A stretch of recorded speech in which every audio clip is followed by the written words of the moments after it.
우리 다 함께 하나님 말씀 보시겠습니다. 전도서 1장 9절에서 11절의 말씀입니다. 구약 성경 948조 전도서 1장 9절에서 11절 말씀입니다.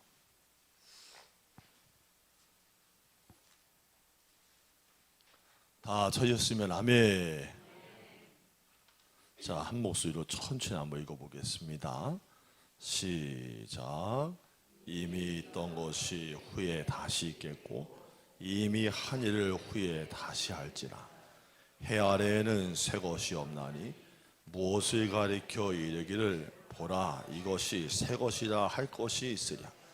우리가 있기 오래전 세대들에도 이미 있었느니라.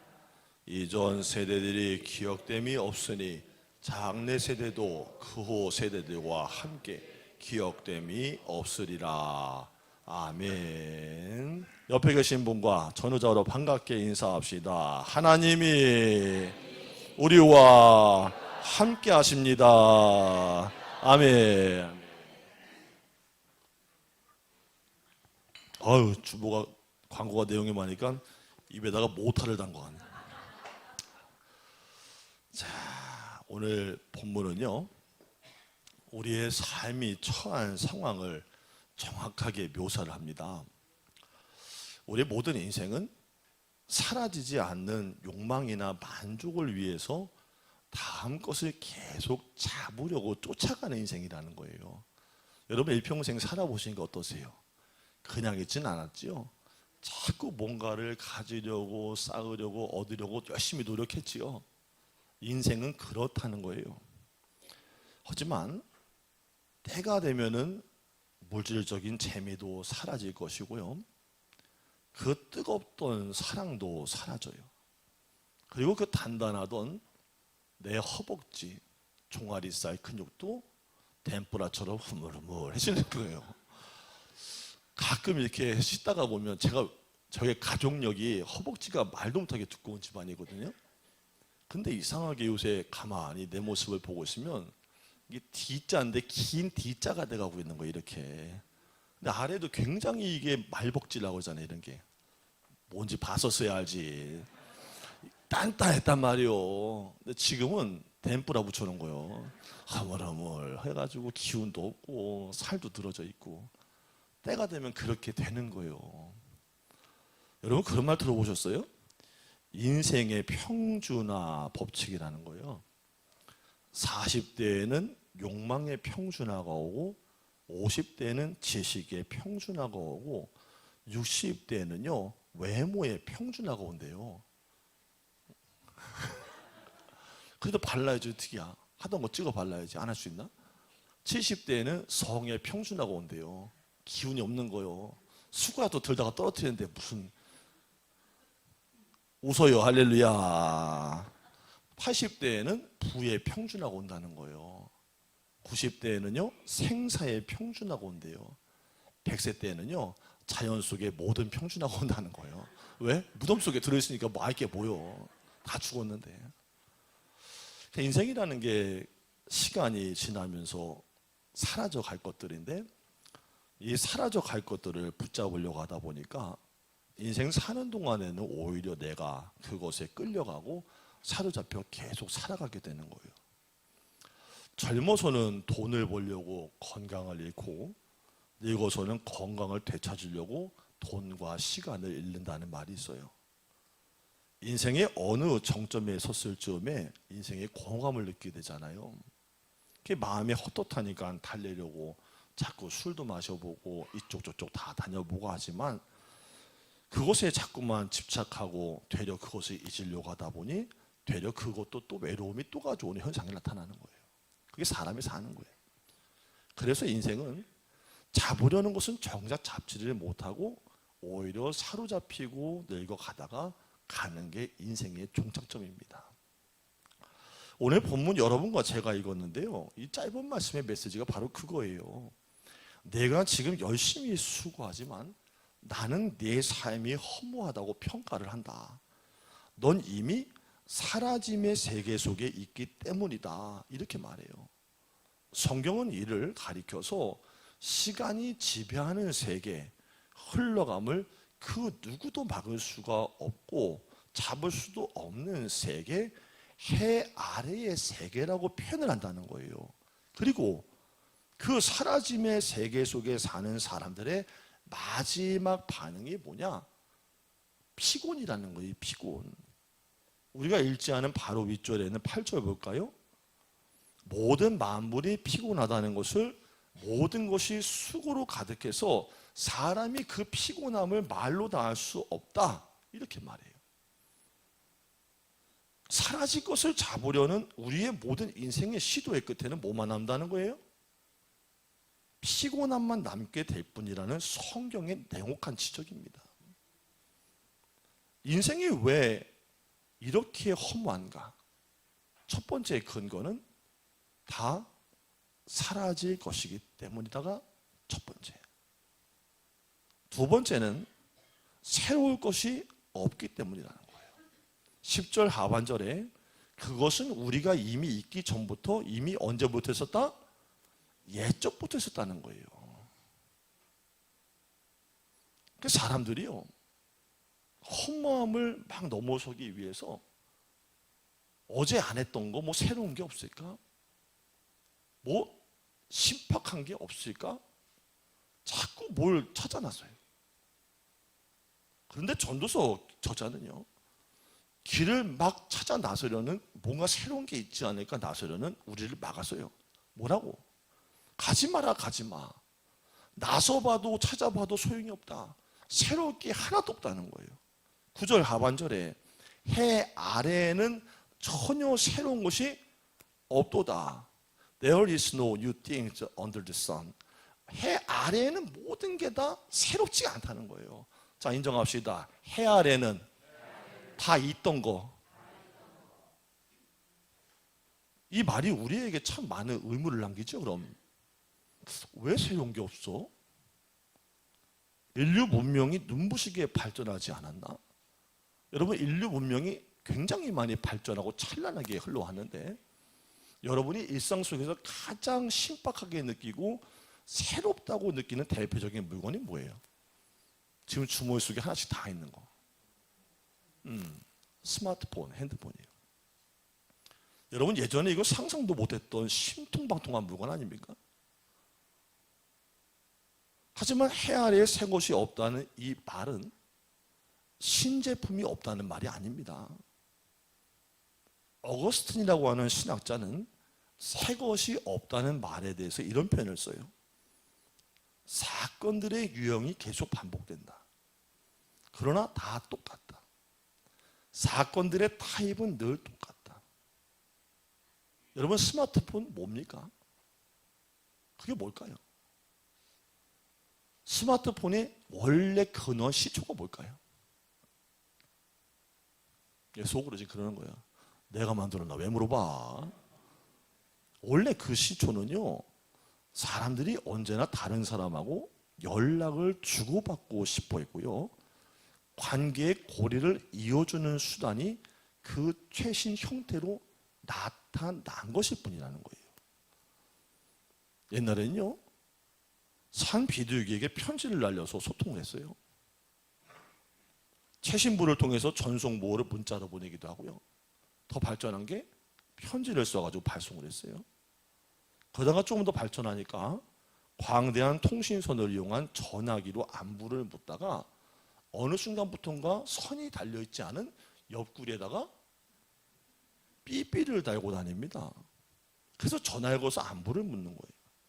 그래서 이제는 내가 직접 전화기를 들고 다니는 핸드폰 소유 시대가 열리더니 손안의 세상의 모든 정보를 실시간으로 볼 수 있게 되었다는 거예요. 편지든 최신 스마트폰이든 앞으로 더 나오게 될 어떤 신박한 매체이든 단 한 번도 그 모형과 그 타입은 바뀐 적이 없다는 게 바로 신학자 어거스틴의 주장이에요. 그래서 해 아래에는 새 것이 있을 수가 없다는 거예요. 요새 뭐 벤처 회사들 참 많은 개발들하고 업적들 남기는데요. 뭐 벤처 회사에서요 아주 가볍게 새롭게 시도한 사업 이야기를 들려줬어요. 커피 회사인데요. 커피 한 잔을 시키면은 커피를 두 부분으로 마실 수 있도록 구분돼서 나온대요. 혹시 지금까지 그런 거 마셔본 분 계세요? 한 잔에다가 두 가지를 섞어 먹을 수 있는 거. 섞는 게 아니라 따로따로. 보신 분 계신가요? 이거 개발 중이래 지금. 반은 아메리카노로 마시고 반은 라떼로 마실 수 있게 아멜 라떼라는 것을 만드는 중이라는 거예요. 심심하니까 별짓을 다 하고 앉았어. 그러니까 새로운 게 또 등장을 시키고 있는 거예요. 자, 그럼 여러분 생각하실 때는 그러면 아멜 라떼, 아메리카노 플러스 라떼 어때요? 신박하죠. 근데 이게 정말로 새로운 걸까요? 여러분 지금 머릿속에 뭐가 지나가지 않아요? 스쳐 지나간 분 계실 텐데 지금 절대 이게 새로운 것이 아니라고 하지 않습니까? 전도서 말씀이 유형은 절대로 바뀌지 않았어요. 순간 뭐가 지나가요? 이제 어제도 어떤 분의 초청을 받아가지고 엊그저께 중국집에 갔었어요. 아주 유명한 집이요. 아주 맛있게 먹었네. 근데 순간 중간쯤 지나갈 때 나도 모르게 유혹이 스치는 거예요. 아, 이거 국물도 땡기는데. 자, 그래서 나온 게 뭐예요? 한 그릇에 태극 문양으로 되어 있는 짬짜면이라는 게 있는 거예요. 이게 분야만 다를 뿐이지 형태는 다 똑같은 거예요. 인류는 언제나 이것과 저것을 동시에 하고 싶어 했어요. 인류는 한정된 시간 속에서 동시적인 것을 누리고 싶어 했다는 거예요. 계속 새로운 것을 추구하는 게 인간의 본능이라는 거예요. 본질입니다. 그런데 해 아래 새롭게 여길 만한 것들이 있냐? 성경 전도서는 하나도 없다는 거예요. 우리가 어떤 물체에 대해서 저건 진짜 새 거다라고 말하려면 그 정체성 자체가 새로움이어야만 됩니다. 하지만 평생 새로운 물건이 어디 있어요? 그런 건 존재하지 않는 거예요. 만약에 옷도 어제 사가지고 택을 뜯으면 내일부터 뭐가 되는 거예요? 헌옷되는 거예요. 차도요 5천만 원 주고 탁송 받아가지고 집 앞에 세워놓고 자고 나면 뭐가 되는 거예요? 중고차 되는 거 200만 원 떨어져요. 그날부터. 새 것이라는 것은 없어요. 성경은 지금 이 세상의 정체성이 뭐냐는 것을 폭로하고 있는 거예요. 오늘도 내일도 자꾸 새로운 것이 나타났다. 이건 정말 새로운 것이고 인류의 변혁이다라고 하는데 그렇게 새 것이라고 이름을 붙일 만한 것은 이 땅에 없다는 것을 먼저 인정부터 하라는 거예요. 새로운 것이 아닌데 새 것이라고 거짓 정체성을 부여하듯이 이 시대의 악한 세력은 하나님의 사람들에게 정체성으로 싸움을 걸어옵니다. 한번 예를 들어볼까요? 여러분 담배를 피우는 사람이 있다고 합시다. 손 번쩍 들지 마시고. 그러니까 예를 드는 거예요. 왜 자기가 그래 왜? 손 들지 마시고. 자면 지금 손 드는 거예요. 저도 하는데. 그러니까 지금 아니요. 예를 든다고 하잖아요. 제가 예를 든다고. 담배 피우는 사람이 있다고 합시다. 그 사람 뭐라고 불러요 여러분? 뭐라고 불러요? 김 고사님 그래요? 부르는 말 있잖아요. 담배 피우는 사람 뭐라 그래요? 흡연자라 그래요. 꺼내지 마시고. 겉으로는 단순히 담배를 피우는 사람이라는 뜻이에요. 하지만 흡연자라는 단어에는 정체성이 담겨 있는 거거든요. 너는 그런 사람이지. 담배 피는 사람. 이렇게 정해버리는 거예요. 여러분 결혼한 사람한테 뭐라고 불러요? 남의 거? 뭐라고 불러요? 기혼자라고 부르잖아요. 그러면 결혼 안 한 사람 뭐라고 불러요? 한 단어를 썼을 뿐인데 그게 그 사람의 정체성으로 딱 고정이 되어버리는 거예요. 이게 바로 정체성의 사기라는 거예요. 여러분 요즘에 왜 성이라는 말을 안 쓰고 TV만 틀면 성 정체성이라는 말을 하는지 이해가시나요? 그래야 사람들에게 정체성을 감추기가 쉽기 때문이에요. 여러분 원래 인류는요 하나님이 지어놓으신 목적대로 하면 한 남자와 한 여자가 사랑해서 결혼하고 가정을 꾸리고 애를 낳는 게 맞는 거예요. 그렇죠? 큰일 날 분들이네. 맞죠? 탐하고 로버츠가 만나서 애가 나오진 않잖아요. 그렇죠? 이브하고 제인이 나오는 게 아니잖아요. 남자와 여자가 사랑해서 결혼하고 사랑하는 감정이 자연스러워서 거기에다가는 이성애라는 말을 쓰질 않아요. 자연이기 때문이에요. 흐름이기 때문이 그죠. 근데 요새 나오는 말이 성이라고 말하지 않고 젠더, 동성이라고 말을 해요. 무슨 뜻일까요?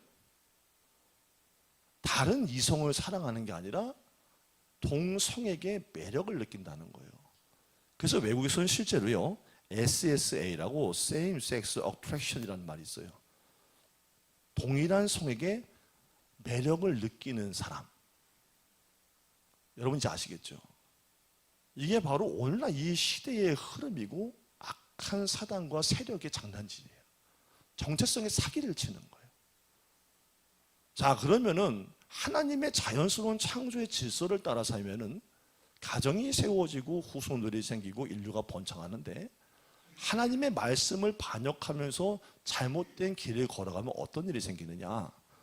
1세기 로마의 성의 담론을 담고 있던 사도 바울과 교회의 입장을 담고 있는 로마서 1장 24절에서 27절 말씀 보니까, 부끄러운 욕심에 그들을 내버려 뒀다.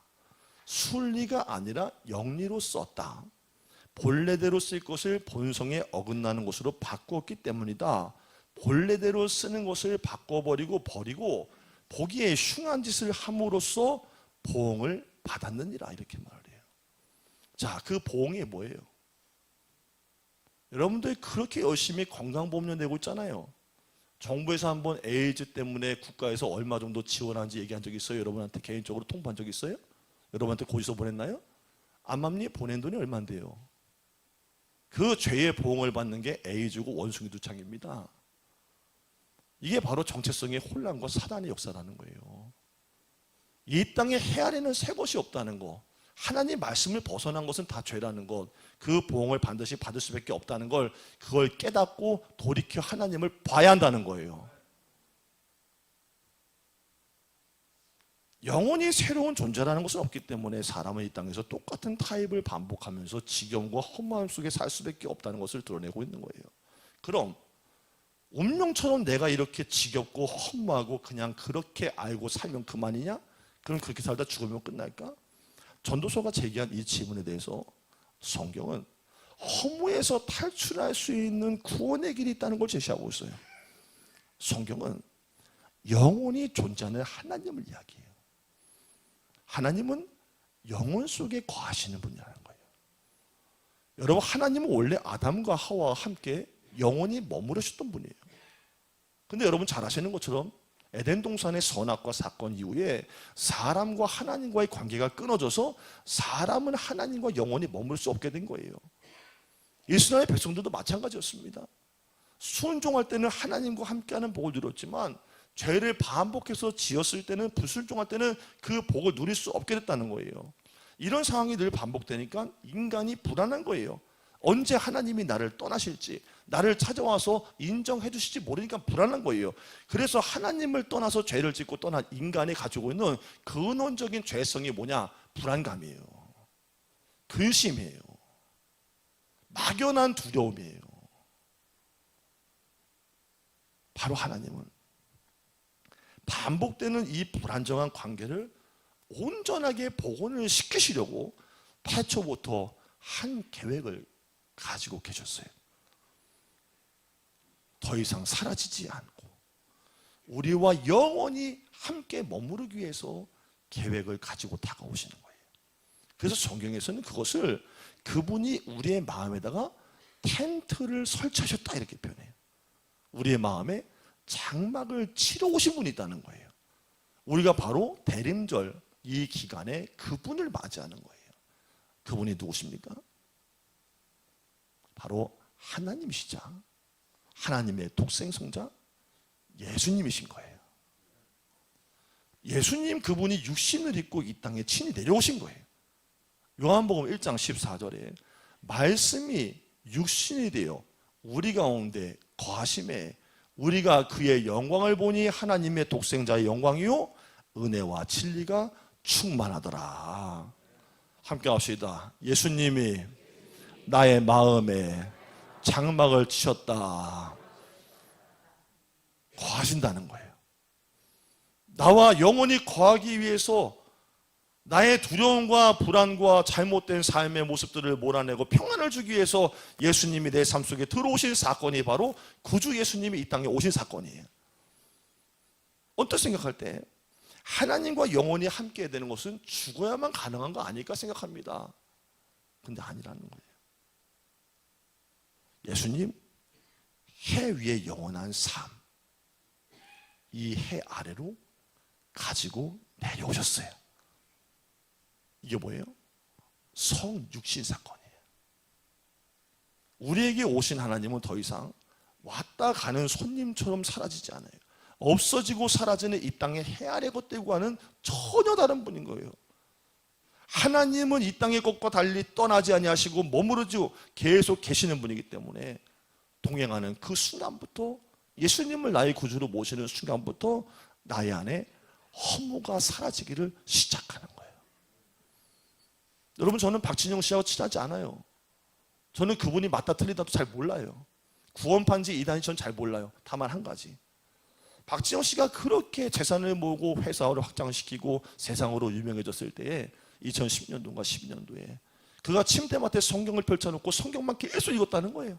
성경을 읽고 발견한 건 다른 목사님의 이야기도 아니고 세상의 어떤 이야기도 아니고 이 땅의 소망은 오직 성경, 예수님이다, 이 고백을 드리고 인생이 달라져 버렸다는 얘기예요. 그때부터는 인생이 흔들리질 않는데요. 내가 왜 살고 내가 무엇을 위해 살고 어디로 가는지를 명확히 알게 되었기 때문이에요. 이게 중요한 거예요. 이 세상은 해 아래 다 허무해요. 여러분이 아무리 노력해도 허무하다는 손을 들 수밖에 없어요. 결국 우리가 붙들 수 있는 분, 내가 꼭 붙잡고 같이 가실 분, 대림절에 구주로 오시는 예수님이세요. 허무함이 여러분을 짓누르고 있습니까? 마음의 근심과 걱정과 두려움이 내 안에 가득하여 있습니까? 이유도 없이 불안합니까? 내 안에 예수님을 부르세요. 예수님, 나는 당신과 함께 살고 싶습니다. 당신으로 인해서 위로받고 싶습니다. 나와 영원히 함께 해주옵소서. 이 위로를 여러분과 제가 끝까지 누리게 되기를 주의 이름으로 축원합니다. 기도하겠습니다. 오늘부터 예수님의 오심을 고대하는 대림절기를 걸어 들어갑니다. 아기 예수님, 우리의 삶과 가정의 생명과 밝은 빛으로 오셨으니 모두가 인생의 허무감을 이기고 소망으로 살아가게 도와 주옵소서. 예수님의 이름으로 기도드립니다. 아멘.